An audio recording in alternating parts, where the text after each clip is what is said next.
பிரியமானவர்களே, இந்த நாளில் ஆண்டவர் நம்மளோடு பேசும்படியாக வேதத்திலிருந்து 2 வசனங்களை கூட வாசித்து நாம் கற்றுக்கொள்ளக்கூடிய காரியத்தை பார்ப்போம். அது அப்போஸ்தலனாகிய பவுல் தெசலோனியருக்கு எழுதின 2ஆம் நிருபம் 1வது அதிகாரம் 7வது வசனம் 8வது வசனம் இப்படியாக சொல்லுகிறது.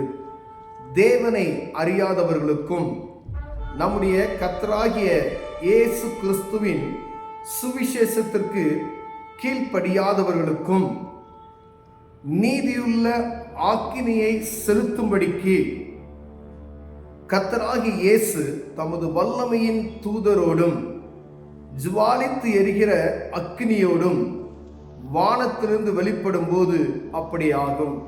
பிரியமானவர்களே, தேவனை அறியாதவர்களுக்கும் கர்த்தராகிய கிறிஸ்துவின் சுவிசேஷத்திற்கு கீழ்ப்படியாதவர்களுக்கும்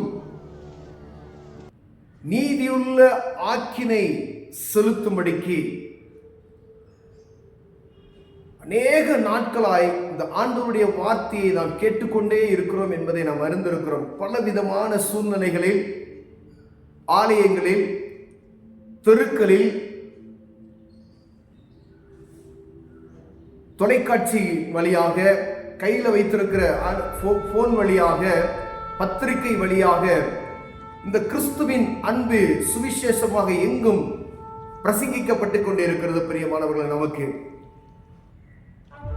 கிறிஸ்தவர்கள் என்று சொல்லியும் அவருடைய வார்த்தைக்கு செவி கொடுக்காதபடிக்கு கீழ்ப்படியாதவர்களாய் இருக்கிற நமக்கு அறியாதவர்களுக்கும் என்று சொல்லப்பட்டிருக்கிறது. நீதியுள்ள ஒரு ஆக்கினை தீர்ப்பு செலுத்தும்படிக்கு, அதுதான் ஆண்டவருடைய வருகை தாமதமாகிக் கொண்டே போகிறதை நாம் அறிந்திருக்கிறோம். பிரியவர்களே, ஆண்டவருடைய வருகை தாமதிக்கிறதுக்கு காரணம் எல்லா மனிதனும் ரட்சிக்கப்படும்படியா, எல்லா மனிதரும் அறிந்து கொள்ளும்படியாய், எல்லா மனிதரும் இந்த ஆக்கினையிலிருந்து தப்பும்படியாய் அவருடைய வருகை தாமதித்துக் கொண்டே இருக்கிறது. பிரியமானவர்களே, ஆங்காங்கே நடக்கிற ஒவ்வொரு காரியமும் ஆபத்துகள்,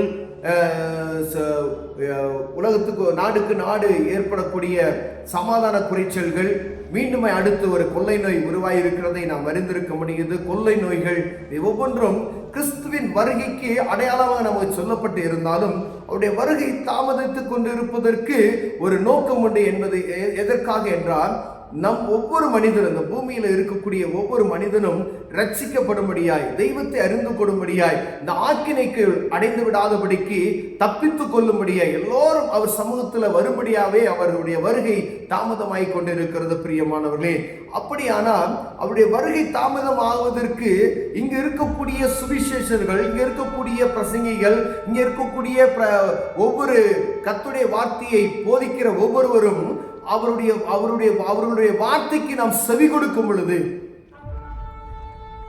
இந்த கர்த்தருடைய அன்பையும் அவருடைய நீதியை குறித்து பிரசங்கிக்கும் பொழுது அதை கேட்டு ஒருவேளை கீழ்ப்படிந்து அதுக்கு நடப்போமேயானால் இந்த ஆக்கினைக்கு தப்பித்துக் கொள்வோம் என்று வேதம் சொல்லுகிறது. பிரியமானவர்களே, கர்த்தராகிய இயேசு தமது வல்லமையின் தூதரோடும் ஜுவாலித்து எரிகிற அக்கினியோடு வானத்திலிருந்து வெளிப்படும் போது அப்படி ஆகும் என்று சொல்லப்படுகிறது. பிரியமானவர்களே, எவ்வளவு நம்ம கவனமுள்ளவர்களாய் இருக்கும்படி ஆண்டவர் விரும்புகிறார் பாருங்க. ஏன் தாமதிக்கிறார் என்றால், ஒவ்வொரு மனிதனும் கெட்டு போகாதபடி நித்திய ஜீவனை பெற்றுக் கொள்ளும்படியாய்.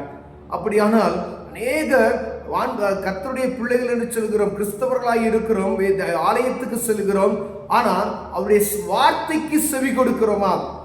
வசனம் சொல்லி தெளிவாக சொல்வார், சுவிசேஷத்திற்கு கீழ்ப்படியாதவர்கள், சுவிசேஷத்திற்கு கீழ்ப்படியாதவர்கள் ஒவ்வொருவரும் ஆக்கினை தீர்ப்பு அடைவார்கள் என்று தெளிவாக எழுதப்பட்டிருக்கிறது. பிரியமானவர்களே, அப்படின்னா நான் கிறிஸ்தவனாக இருப்பது நிமித்தமாய், ஒருவேளை நான் பைபிள் வாசித்துட்டு ஜெபம் பண்ணிக்கிறேன் டெய்லி அப்படின்றது நிமித்தமாய், அநேகருக்கு நான் உதவி செய்கிறேன் அப்படி நிமித்தமாய், அப்படி அல்ல. இந்த கிறிஸ்துவின் சுவிசேஷத்திற்கு கீழ்ப்படுகிற ஒரு இருதயம் உள்ளவர்களாய் நம்ம காணப்படும்படி அழைக்கப்படுகிறோம். பிரியமானவர்களே, சுவிசேஷத்திற்கு கீழ்ப்படுகிற இந்த பாவ மன்னிப்பு நிச்சயத்தை, இதுதான் சுவிசேஷம். இயேசு என்ற இரட்சகர் இந்த பூமிக்கு வந்தார், மனிதனுடைய பாவத்தை மன்னிப்பதற்கு அவர் வந்தார், அவருடைய இரத்தத்தினால நம் பாவங்கள் கழுவப்படுகிறது அப்படின்ற சுவிசேஷத்தை கீழ்ப்படியணும். அப்ப கீழ்ப்படினா விசுவாசம் நமக்குள் பெருகணும். அப்படின்னா பாவ மன்னிப்பு நிச்சயத்தை நாம் பெற்றிருக்க வேண்டும். இயேசு கிறிஸ்துவின் நாமத்தினால மூழ்கி ஞானஸ்தானம் எடுத்த ஒவ்வொரு மனிதனும் அவருடைய வார்த்தைக்கு செவி கொடுக்கிறார், அவர் வார்த்தைக்கு கீழ்ப்படுகிறார், இந்த சுவிசேஷத்துக்கு கீழ்ப்படுகிறார், இருதயம் அவர்களுக்குள் காணப்படுகிறது என்பதை நாம் அறிந்து கொள்ள முடியும். பிரியமானவர்களே, இதுவே கீழ்ப்படிதல். இந்த சுவிசேஷத்திற்கு கீழ்ப்படுகிற ஒவ்வொரு மனிதனும் அவருடைய வாக்கினைக்கு தப்பிக்கிறார்கள் என்று வேதம் சொல்லுகிறது. பிரியமானவர்களே, ஒருவேளை அந்த இயேசுவை நான் அறிந்திருக்கிறேன் என்பது நாம் நிமித்தம் மாத்திரமே அந்த பரலோக ராஜ்யத்துக்குள்ள உள்ள நுழைய முடியாது, அந்த ஆக்கினையை தப்ப முடியாது. வார்த்தைக்கு கீழ்ப்படிந்து நடக்கிற ஒவ்வொரு மனிதனும் ஆக்கினைக்கு தப்பிப்பான் என்று வேதம் சொல்லுகிறது. பிரியமான, ஒருவேளை இந்த வார்த்தைக்கு சுவிசேஷத்திற்கு கீழ்ப்படியாமல் இருந்தோமே ஆனால் ஆண்டவருடைய சத்தத்துக்கு செவி கொடுத்து நாம் அறிந்து கொள்ள வேண்டிய, நாம் கற்றுக்கொள்ளக்கூடிய, அவருடைய வார்த்தைக்கு கீழ்ப்படியக்கூடிய காரியங்களை அறிந்து இந்த வேதத்தை மீண்டுமாய் வாசித்து நமக்கு முன்மாதிரியாக பிரசங்கிக்கிற சுவிசேஷருடைய சத்தத்துக்கு செவி கொடுத்து என்ன வேதத்தில் எழுதப்பட்டு இருக்கிறதோ அதற்கு நமக்கு நம்முடைய வார்த்தைக்கு நம்ம செவி கொடுப்போமே ஆனால் ஆண்டவர் நம்மை தப்பிவித்து காக்க வல்லமையிலோராக இருக்கிறார். பிரியமானவர்களே, கண்களை மூடுவோம், ஜெபம் செய்வோம். அன்பின் தகப்பனே, அருமையான நாளுக்காய் ஸ்தோத்திரையா. நாங்கள் கிறிஸ்தவர்களாய் இருக்கிறோம், ஆலயத்துக்கு செல்லுகிறோம், ஆனால் அந்த சுவிசேஷத்திற்கு கீழ்ப்படியாமல் இருக்கிறோம்.